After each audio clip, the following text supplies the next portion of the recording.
Hello, I'm Noor, and welcome to this episode of the Energy Connects podcast. As we gear up for the World Utilities Congress 2025 this May, we're revisiting some of the standout conversations from last year at the Energy Connect studio. A key theme was the shift towards Utilities 4.0, an era where electricity, water, and gas sectors embrace digital technologies, automation, and data to drive greater efficiency and customer focus.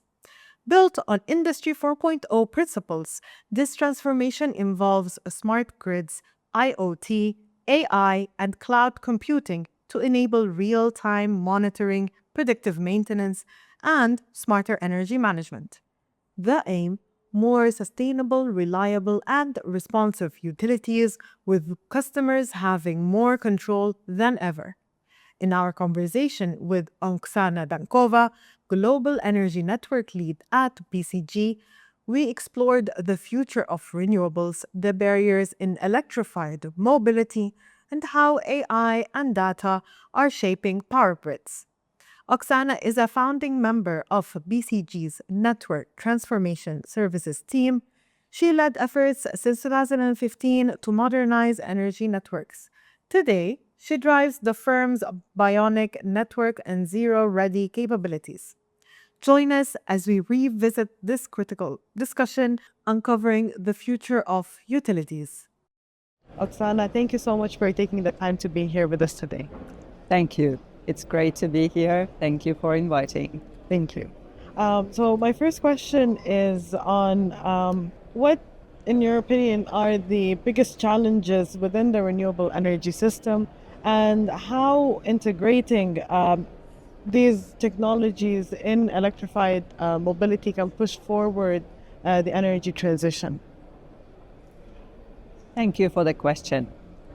There are quite a few overlapping challenges, I'd say, that need to be solved to respond to your question. First of all, I think it's fascinating how big a role the renewables can play in just global drive to the energy transition, right? Because we are talking about an energy system which is going to be much more electrified in the future. If in today's world we probably have about 20% of the total energy needs being covered by electricity, in the future it is expected to be up to 50%. So that's quite a significant growth. And we want to have that energy renewable. The challenges that come with that is that majority of the renewable energy sources are very volatile.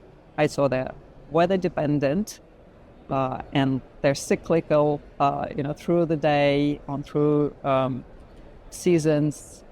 And there are things like clouds and such things that make this energy really volatile.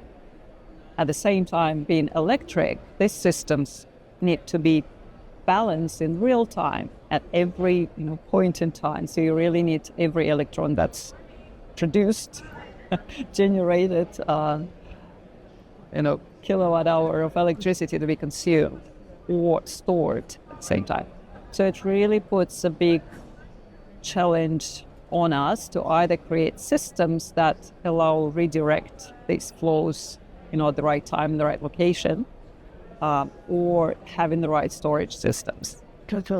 And then there is an adjacent complexity to it with the broader energy system, where we'll have many more new sources involved as well, right? Things like green hydrogen was not a thing.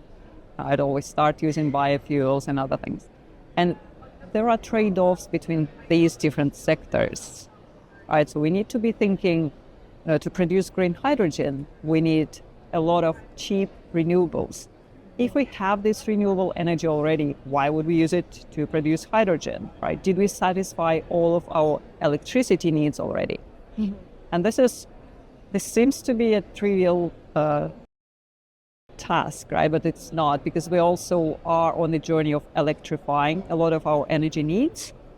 And So you need to be thoughtful about the timing of electrification so that we are not generating the demand for electricity that we can't satisfy with renewable energy. In some places, even today, we are, buying electric cars and charging them overnight with coal-fired generated power. Right? So this is totally not helping the energy transition. And so we need to be thoughtful about these time horizons. We need to be thoughtful also intraday how the demand matches supply, which we never needed before. And because with dispatchable energy, we just needed to make sure that peak demand can be covered by generation and our network capacity. But now we really need to be thinking intraday, with 5-minute intervals. Are we balancing that supply and demand? How do you feel about the role of data and AI? How crucial are these technologies in integrating renewables within power grids and energy systems? I don't think it would be even possible if it didn't have big data processing capabilities and AI and broad advanced analytics to make this work. We need to plan for the infrastructure, and that involves, simulating multiple scenarios at a very granular geographical levels, right? And that intraday granularity, you can't do that manually, right? And it's not one scenario. You'd be looking at, what happens if we have a sunny weather? If we don't have sun, if we don't have wind, what happens? Like, how do we satisfy our needs on that day? And so you simulate all those scenarios. Then you need to plan for what's the right infrastructure to build, right? And where we should locate it. What do we do with gas networks? What do we do with electricity grids? Where do we build hydrogen locations? Like, how do we pair that with water treatments? On a side note, I was so fascinated to learn about what Taka is doing here with water treatment, and also how the decoupling of power generation from the desalination technologies is happening here. I think these are the things you can't just manually simulate and decide, right? You need the help of computers to run all this analysis. I wanted to get your expertise on decentralized grids. You mentioned earlier about centralized grids. So how do you think decentralized grids would benefit, especially developing countries, and advance their energy transition? So if we kind of take a step back, when we talk about what it takes to decarbonize our energy system, we always say it's all systems go. We need that approach that, yes, we need to build large-scale renewables at scale and speed that, not many industries have seen, or it's not happening that often. Right? At the same time, we need to be thinking thoughtfully about the speed of electrification, which use cases we want to electrify by when, so that we have energy for them. We also need to leverage, squeeze the most out of the distribution grids. And what we mean by that is that actually in today's world, nothing stops us from having more electricity generated and stored closer to consumption. And because especially with things like electric vehicles, it makes total sense. And it really allows us to not overbuild the large-scale grid as well.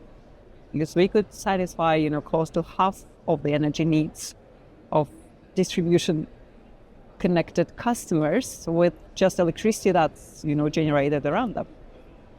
If we plan the right system, right, and if we enable the right mechanisms there. How is integrating renewables and EV adoption evolving globally? And in your opinion, which regions are driving that? I wouldn't say there is a single region that's excelled in both sides. I would suggest that it's really at the distribution grid level, at least. It's a customer-led adoption. And the companies that I'm seeing, being most innovative and really advanced in adopting and adapting are really adapting. They have to. Right? One great example, and one of my favorites, is in Australia, the South Australian power networks. They've seen such a fast and high uptake of the rooftop solar penetration, so that the network, the distribution grid started, they became the biggest exporter of energy, of power in the state, in South Australia, to the big grid. Right? So it's totally not how the systems were designed.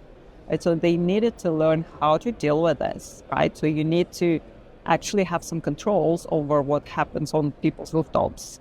Because if you don't have enough demand from the central grid, then grid becomes unstable and you can get, the power blackout. And they had the situations where the, state was isolated from the rest of the grid, and they really, really tested their approaches, and it works, right? So they're introducing these real-time simulations of the grid to understand what might happen. They introduced dynamic operating envelopes, so the operating parameters that they pretty much tell their customers or retailers who operate their assets how much they can export to the grid at each point in time. And because this is dynamic, they're not just curtailing at the lowest level, but so this allows you to really enable higher uptake and better utilization of the resources. So these are the smarts, again, that are made real by the use of data and AI. But on the other side, so that's the solar, right? The EV adoption, in Australia is not that high at all. If you look at Nordics, that's really high. If you look at, California, it's pretty advanced, right? And some European countries as well. So again, there is more thought put into how we organize charging, how we co-locate maybe our charging stations with rooftop solar and some batteries around, so that we don't need to upgrade the grid to enable it. Distributed energy resources in the grid. And we have a really broad definition of what that is, right? So it's both electric vehicles and storage and generation that's distributed both in terms of behind the meter on the customer side. We now call it customer energy resources, CER, and the resources that are connected directly to the distribution grid. So that's distributed energy resources. Thank you, Oksana, for these wonderful insights. It was a pleasure. Thank you, Noor. Thanks for listening. A lot of the key points discussed in this episode will be themes in the spotlight at the World Utilities Congress taking place between May 27 to May 29 in Abu Dhabi. To register for the event, visit worldutilitiescongress.com and don't forget to follow us on social media and stay tuned to our website for more content like this. See you soon at the World Utilities Congress 2025.